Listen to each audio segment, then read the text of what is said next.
We were drinking. No problem.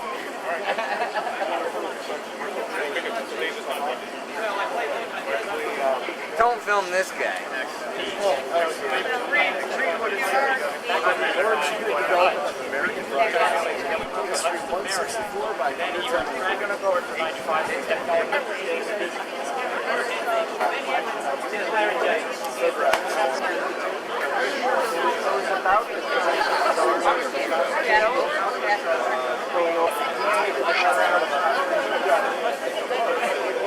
So I was a biochem major at Brown. 1.5 by my So son's I've been working for pharmaceutical. my son's girlfriend Yeah. had a baby by a previous relationship. By flight at 2:25. Philadelphia, each of them are paid $50 a day, and they're like...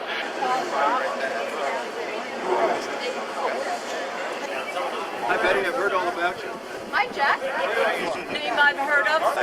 Very little. Why wouldn't they let me do it? Are you afraid of me? Website. You think so? I didn't know if that's No, I told him I wanted this. She looks just like her. 29 years working Switched over to you look just like her.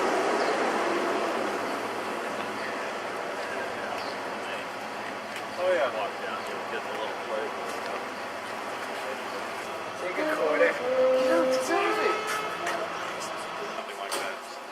This is really funny when it comes to when I went to it, I thought,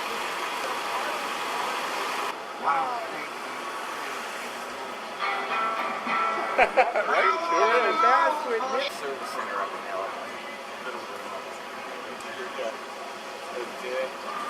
Yeah, Patterson is cool. So they've been for a while. They are a couple of And they now have food stations, you know, a variety of different food. It's all very fresh.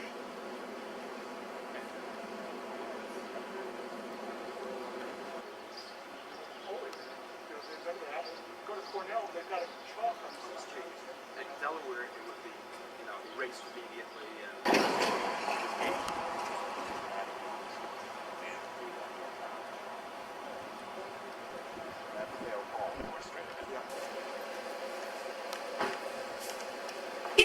These are great old buildings.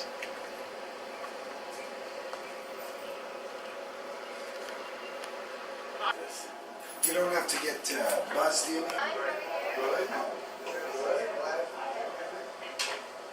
I don't either. Yeah. Rick Bike. Nice to meet you, Rick. Same thing. Okay.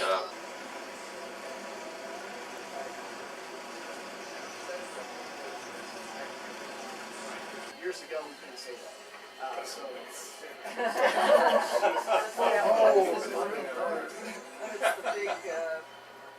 It's a big venue, and we'll be able to.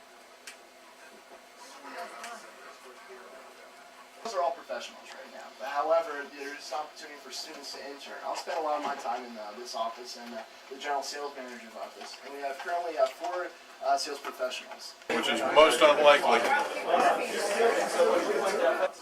Follow leaders. Okay. I agree with you, but I'm not sure that's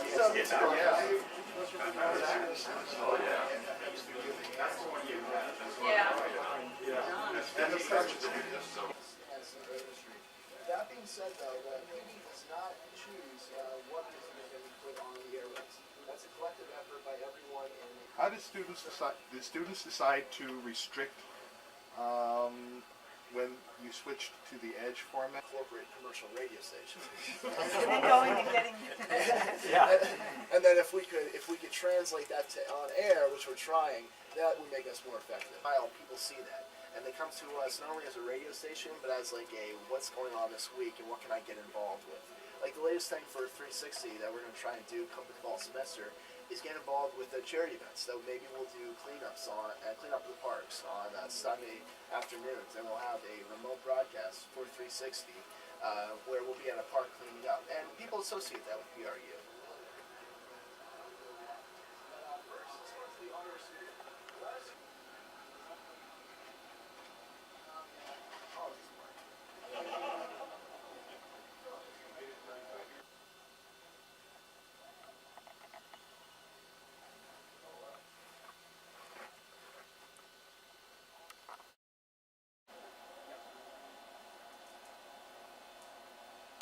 sports, like casts, like 3 or 4 minute sports blurbs at 6:15, 7:15, and 8:15 in the morning, Monday through Friday. So I started out doing that, and then I, kind of got bored of just doing that, so I decided to start DJing too. And Comes to be seen.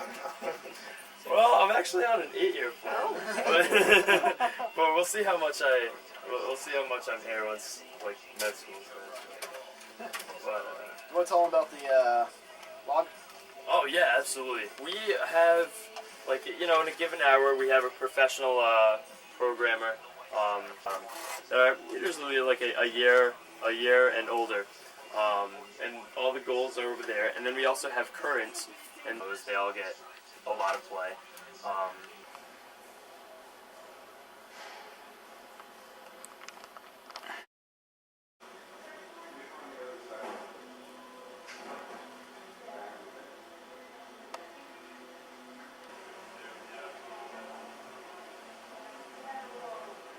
On the show about that, and some of the people that were talking were actually they knew the person pretty well. So there normally are normally the what are called quote unquote feature a few of those half-hour shows back to back, And then so that's a lot of these different ones are about a half an hour. we Bike actually talk. get a lot of web traffic just Bike talk is exactly what it's about. Do I think of you as a college station? Do I think of you as an eclectic public It's a lot of forum?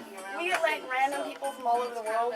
We had a bunch of people from Japan recently got in touch with us because they thought we were like a 60s folk thing. Wondering if they could get in touch with like if we know Phil Ox and Jim Queskin, the Jim. The old FM board is inside in the other.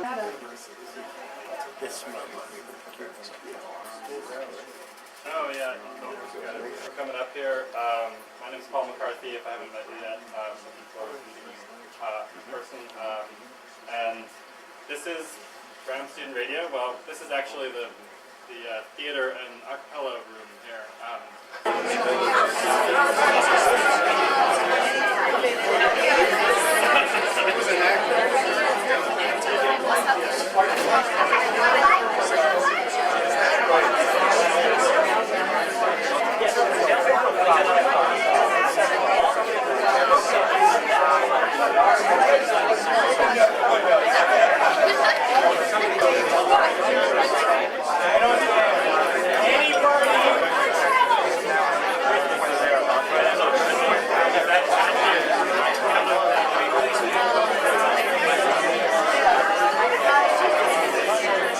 I think they had a kid.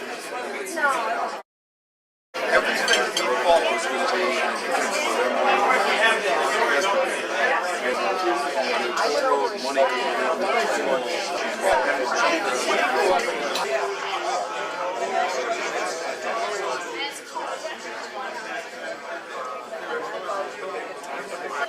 And when John started putting this together, and I had to make a hotel reservation, I said, is anyone going to show up? And do I really want to make this kind of financial commitment? And obviously it worked out because there are a lot of people here, and it's been a really great weekend because there are people that I didn't know I knew. And we had a good time getting together and finding out what we've all done after all these years. And so I think we really need to acknowledge first Fred for all the work that he's done.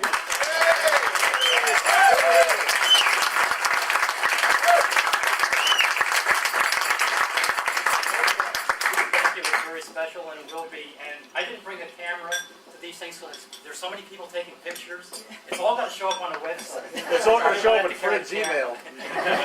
Get a new hard drive for this. And also for John Leifert because he did a fabulous job.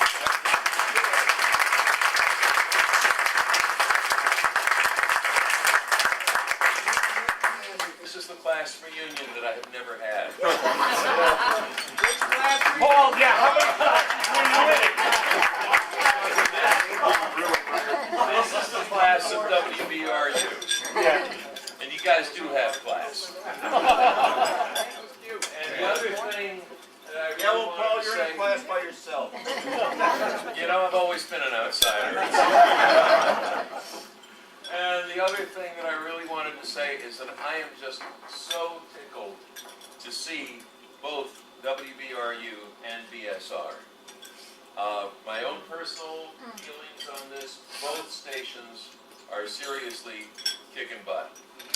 To hear the educational component of what's going on at WBRU, to hear the kind of result that's on the air, you know, we waited, as many of you know from personal experience, some of it bitter, for 13 years to get a commercial license. And it's paid off, I think. And yet also the other component is really present, alive and well at BSR from what I can tell today, and I'm really going to check out a lot of the stuff on the archives, which looks really neat. And, you know, hey, instead of one, we got two out of it. That ain't bad. So congratulations to all the new people. Thank you for growing our baby up. And, you know, glad we can help you all. Glad you do what you do. And thank you, everybody. I just can't believe this is like being high on LSD without any of the bad side effects.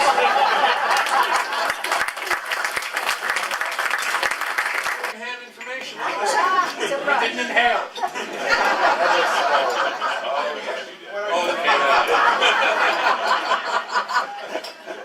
When I first came here, Jerry Humany said, whatever I did, I'm sorry.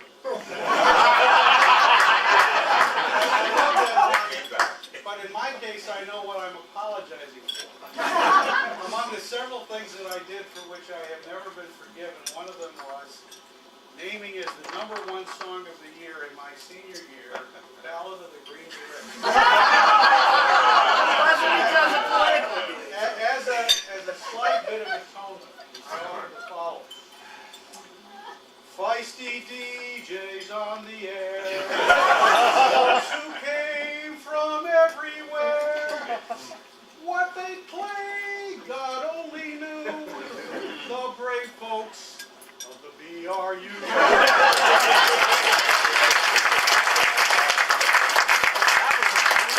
Because there were a number of you that I'd never met in person, though I felt as though I knew you because you passed along to us. I was sort of later in the legacy of BRU. You passed along the legacy of your accomplishments and your challenges. You were the ones who conceived the idea of having the FM station.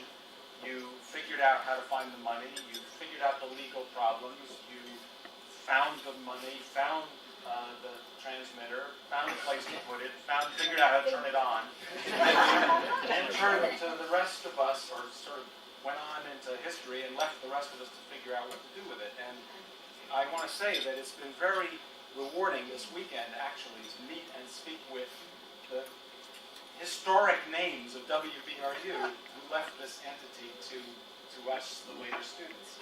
And I think what that illustrates is something that continues today, which is that we're all sitting here living evidence of the 35, 40-year legacy of an institution that has nothing to do with the academic halls of Ivy, even if we played that song on the radio from time to time. But it has everything to do with the spirit of community that we developed around Brown, and that I think all of us still, to this moment, feel strongly for Brown. It was without Brown, we wouldn't have had this happen to us.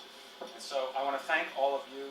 It's been the organizers, John, Fred, Mark, and others, and Stu, for putting this together, for having the idea, for putting it together. And I want to thank everybody with whom I've spoken this weekend for saying, yes, I'm going to come. I'm going to make the reservation. I'm going to be there. And here we are. So it's been terrific. Thank you very much. Couldn't be here tonight. Gone on. Specifically Pete Bedard and Bob Lewis. Yeah. For those of you who are at BSR with us this afternoon, you're now, if you weren't at a station meeting in the early 60s, you now know what one was like. I have to tell you, speaking as the guy who actually had the pleasure of being general manager the year that all of the work of people like Jack and Pete and all the people who came before had done, we're the ones who actually got the license to put WBRU on the air the next fall, or the next spring after I was out. I would remind you all that WBRU is coming up on 40 years on the air for FM, and as I have been written by a number of people who didn't like what I had put in the Brown Alumni Monthly, 70 years for the closed circuit station. The closed circuit station started 70 years ago this coming year, in 1926. 36, sorry. You never were good at Okay, math. that's one something that I can have in common. I think all of us had a lot to do with shaping that station and helping that station along. I'm tremendously proud of what WBRU has become. I'm tremendously proud of Brown Student Radio, what it is becoming. And I think there is a great future ahead for both of those organizations. And I look forward to working with them and helping them. Yes.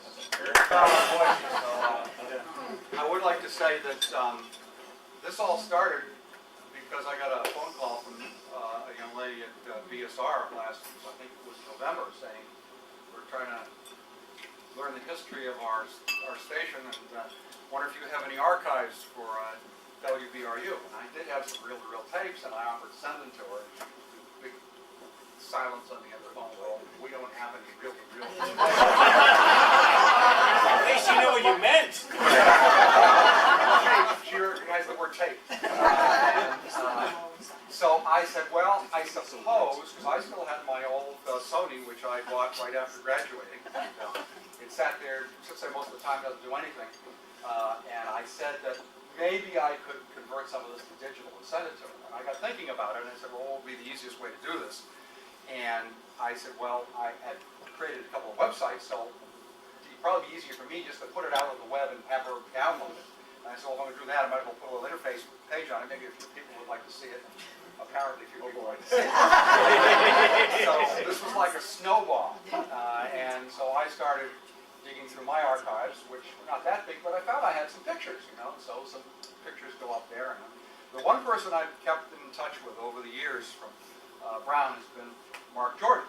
And so I made the call to Mark and said, do you have anything? He said, well, yeah, probably a ton or so I could dig up. So he's been digging and cleaning, and he's been feeding me both digital material, and I don't know about any photos, but he may be giving me some this weekend when I go to his house afterwards with this pile of stuff that you folks have given me, expecting me to put it all on the website.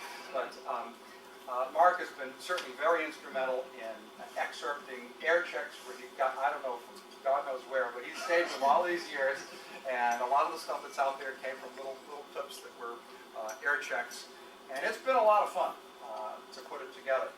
And at the time I put all of this stuff out there, I didn't know it was going to grow this big, and it became a challenge. Once I had a core of about 20 people that we contacted to find the rest, because I said, okay, the first 20 people seem to really like this. What about the other 20 people? And again, Mark has been helpful in digging through the Brown University online directory and came up with a lot of, you folks have a lot of dead email addresses. We really need to fix this problem. And then there was, I don't remember the exact circumstance, but Pete Tannenwald sent me this tape, or a CD, he'd extracted it from tape, and there was this lady singing on this WBRU jingle on this thing. I thought this was fantastic. Jane? Yep. And it was Jane DeFrisco, and Paul was playing on the piano in the background. And I said, I have to find this lady. And I don't really remember how I had to, but I ended up reaching her on the telephone, I think, on a Saturday morning. And who's this guy? You know? So here she is. She still won't listen to the darn thing. Sing it, sing it. I think it's very unique in the history of WBRU. Somebody accused me, Barbara accused me of making a rule that no women could talk on Brew FM. I don't really believe this.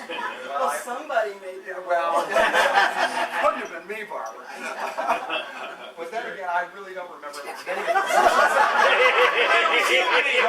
John Cowan asked me if I was one of the people who air suspended him. I said, I don't know, but I'm sure you deserved it if I did. And so I don't really recall the details. I do recall making the production. I do recall having a wonderful time. And this has been a phenomenal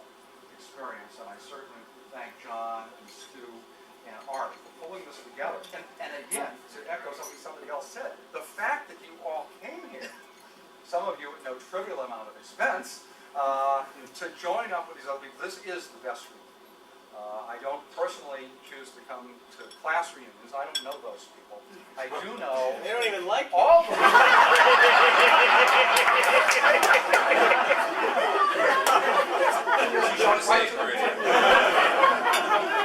But I feel like I know all of you, even the ones I didn't know before. I think we're also the ones I didn't know that I knew.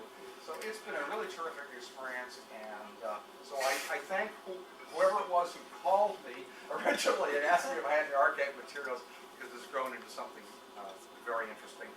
And I will be adding more material to the website. Yes, you will. Peter will be helping. You can leave the aristocrats off of it, okay? And I thank my wife for putting up with all the time I've spent.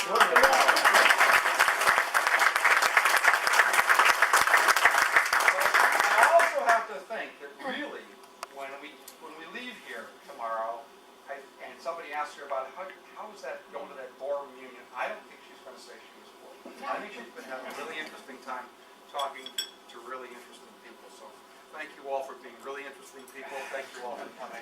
It's been my pleasure to build the website.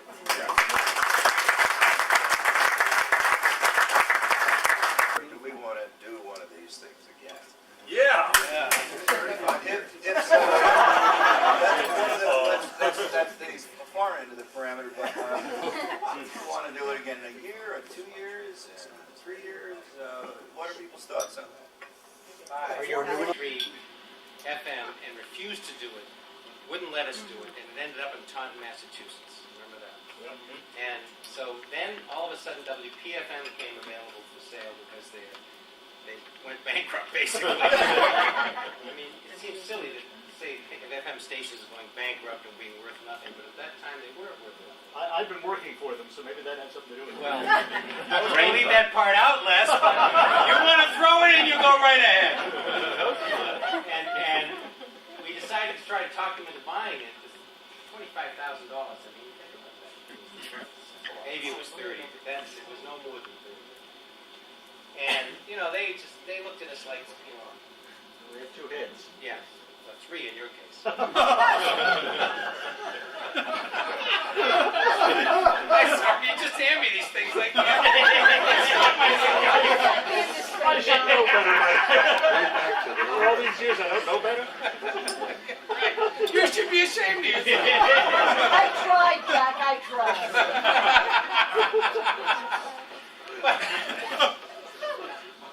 I would say the single most important thing we did to convince the university was a totally lying study done by us. Don't talk too much about that. I don't know what the statute of limitations is. It's okay. I checked it. In which he sat there and he interviewed people going up the hill to see if they had FM radios in their cars. Do you remember that? Yes. How could you forget? Painfully. And that was the time when FM radios wasn't required by law that they be put in cars. I still remember when statistics professors looked at that thing and they turned green. Yeah. They looked and said, "You did what?" Yeah. They didn't realize you were lying, though. I didn't. But that gave the university reassurance. The university then agreed to buy the station and loan it $60,000 to get on the air. And the transmitter was put on what building? Was it put on the biology? The physics building? And didn't they bitch that it ruined their scientific experiments. They Right. complained about it for years. And the engineers said all you have to do is put up 60 feet of chicken wire, and that was they were really happy about that. And then you needed more money, another 60 grand as I recall, and the university said no. And so the station was going to go bankrupt. And I remember coming down here, it must have been 67, maybe 68, with Mike Gradison. He denies being here, but I think he's lying. And 2 other people, and Charlie Brown, and at least one other. Were you there for that? No, I was not there for that. And we met with Frank Acker, was it? Frank? Yeah, that guy. Yeah. And we tried to talk him into, don't sell this station. You don't understand. You got a valuable property. And we really felt like he was, being polite. He then wrote a report, which I have only received in the last 2 years. I never saw it. Which was more positive. But we had heard that somebody came in and offered him $250,000. And Frank could do math. 25, 60, 60, that's less than 225. Well, maybe our investment is safe. And that's why the university agreed to the extra 60 and kept the station and went on from there. And since that time, so I mean, I just want to give Leslie the credit he deserves, and I want to give Pete, who was really stupid in my opinion. He's getting this on tape. I mean, there's no one person in this room who has done more for WBRU in its history than Pete.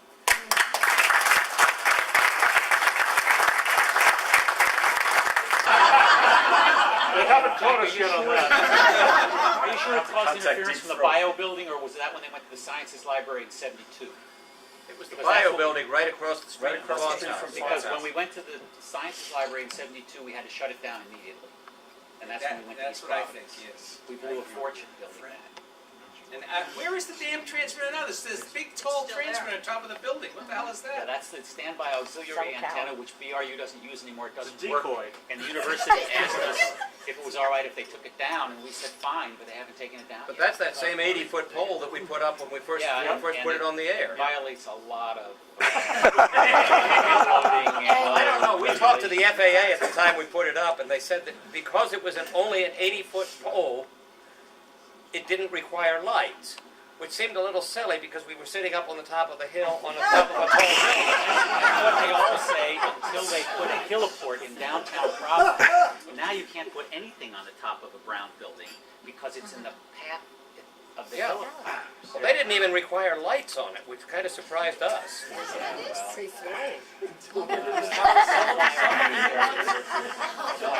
Sell it on eBay. Was before. Remember, there's just not that many students around, and I encourage all of you to come any day during the week, during the semesters, and you're going to see like 70 students throughout the station being innovative, lots of energy, and being extremely creative. And for all of them and for all the people that I work with, thank you so much for what you did.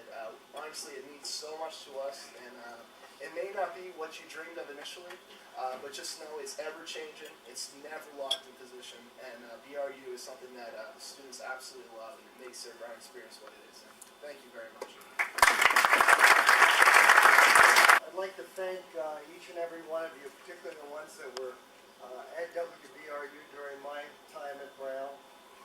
Each of us in life have a handful, if that, of watershed experiences.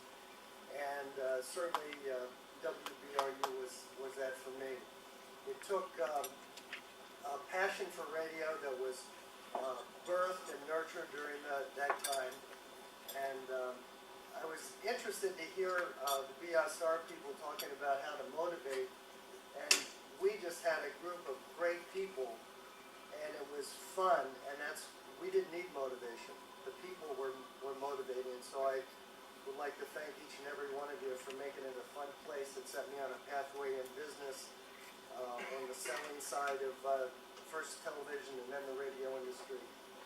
It's been a fun ride in terms of my lifetime work, and it's been rewarding for me and my family. So God bless you guys. Met you yet from BSR, and it was really a thrill to have a lot of folks up in the station today, and to have a really lively debate after a lot of folks came, and to see the opinionated, really outspoken, and people that cared about radio coming to try to put in their 2 cents and try to help us develop a path to the future. And so it's been a lot of fun, and we are still working to incorporate some of all this tremendous wealth of archival tape and other things that Fred Brack has collected and others have collected to put together this audio history of Radio Brown. The problem is, it's going to have to be 3/4, like a 4-year period or something like that. I don't know how to distribute it throughout the 60-year history. It seems like this crew here was such a vital era in Radio Brown, and so it's been really inspiring to me and to other folks at BSR to see this generation and hear some of their stories, and also try to learn from their mistakes and successes for how we can